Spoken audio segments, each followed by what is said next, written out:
आजको भिडियोमा मैले क्वाटीमा लोकल कुखुराको मासु हालेर एकदमै स्वादिलो र पौष्टिक झोल बनाउन गइरहेछु। भिडियोलाई अन्तिमसम्म हेरिदिनु होला। र यसलाई हामीले जनै पूर्णिमामा मात्र खानुपर्छ भन्ने पनि छैन, जति बेला पनि बनाएर यसको स्वाद लिन सक्छौं। र आज मैले यो बनाउन 1 किलो कुखुराको मासु, 300 ग्राम क्वाटी, मसलामा 1 पोटी लसुन, सानो टुक्रा अदुवा र 2 चम्मच धनिया र 1 चम्मच जिराको पेस्ट, त्यस्तै 2टा सानो टमाटर, 2टा प्याज, क्रस गरेको अदुवा र लसुनको पेस्ट, अलिकति तोरीको तेल लिएकी छु। पहिला चाहिँ कुकर तताएर तोरीको तेल हाल्ने र तेल तातिसकेपछि प्याजलाई पनि हाल्ने। प्याज हामीले लगभग 3-4 मिनेट जति भुट्ने, तर त्यति धेरै रातो बनाउनु पनि पर्दैन। प्याज यतिको भइसकेपछि मासुलाई राख्ने। मासुलाई चाहिँ मैले पहिल्यै नै काटेर पखालेर राखिसकेकी छु।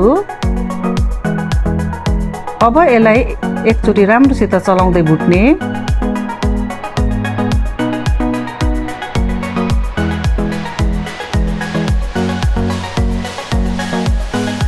2-3 मिनेट जति भुटेपछि 1 सानो चम्मच बेसार राख्ने। फेरि एकचोटि राम्रोसित चलाउने।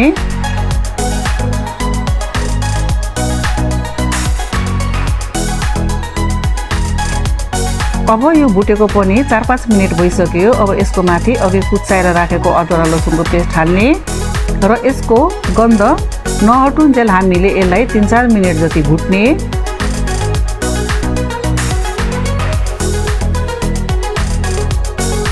अब मासु पकाएको लगभग 12-15 मिनेट भइसकेको छ। अब यतिको भइसकेपछि हामीले क्वाटीलाई राख्ने। यो क्वाटी बनाउन पनि सजिलो छ। 9 थरीको गेडागुडीलाई केलाएर पखालेर 1 दिनभरि भिजाउने, त्यसपछि यसलाई सफा कपडामा बाँधेर 3 दिनसम्म राख्ने। 3 दिनपछि यतिको टुसा उम्रिन्छ। अब क्वाटीलाई टाइममा चलाउँदै 10 देखि 12 मिनेट जति पकाउने र 10-12 मिनेट पछि मसला हाल्ने। मसलालाई पनि 3-4 मिनेट जति भुट्ने। मसलाको बास्ना आउन सुरु भएपछि 1 सानो चम्मच धुलो खुर्सानी हाल्ने। यदि पिरो अलिक ज्यादा खानुहुन्छ भने आफ्नो स्वाद अनुसार राख्नुहोला। र यहाँहरूलाई यो रेसिपी मन परे लाइक, शेयर र कमेन्ट गर्न नबिर्सिनुहोला। साथै मेरो च्यानललाई सब्स्क्राइब गर्न पनि नबिर्सिनुहोला। मसला बचेको छ भने अलिकति पानी हालेर त्यही कचौरामा राख्ने र खनाउने। अब यो मसला लगभग फुटिसकेको छ। यसमाथि अब हामीले टमाटर हालिदिने। यहाँ मैले 2टा मिडियम साइजको टमाटरलाई काटेर हालेकी छु। अब टमाटर हल्का गलिसकेपछि अलिकति पानी हाल्ने र एकपल्ट फेरि चलाउने। त्यसपछि स्वाद अनुसार नुन राख्ने।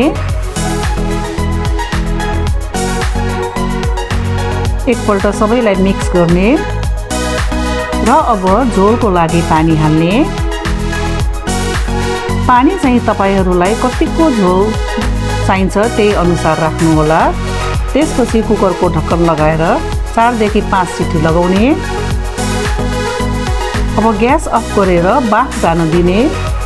ल हेर्नुस् त, हाम्रो क्वाटी र चिकनको झोल मासु तयार भयो।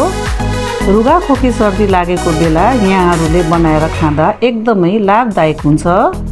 रेसिपी मन परे लाइक, शेयर र कमेन्ट गर्न नबिर्सिनुहोला। साथै सब्स्क्राइब पनि गरिदिनु होला। र यस्तै मिठो मिठो रेसिपीको लागि मेरो अरू भिडियो हेर्दै गर्नुहोला। तबसम्मको लागि नमस्ते।